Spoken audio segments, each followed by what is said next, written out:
এক ছেলে পরীক্ষা দিতে গিয়ে দেখে তার সব প্রশ্ন কমন পড়েছে। সে তো খুশিতে বাকবাকুম, সবগুলো প্রশ্নের উত্তর লিখে বাড়িতে চলে আসলো এবং তার বন্ধু বান্ধব সবাইকে বলল, এইবার আমার পরীক্ষাটা যা ভালো হয়েছে না, ইতিপূর্বে কোনো দিন এরকম ভালো পরীক্ষা আমি দিতে পারি নাই।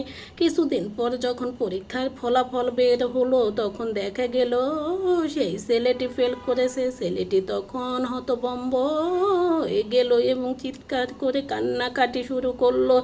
আসলে সে বুঝতেই পারছিল না যে সে ফেল করলো কিভাবে। তখন খবর নিয়ে জানা গেল ছেলেটি প্রশ্নের উত্তর ঠিকই লিখেছে, কিন্তু পরীক্ষায় খাতার মধ্যে তার নামটা লেখে নাই।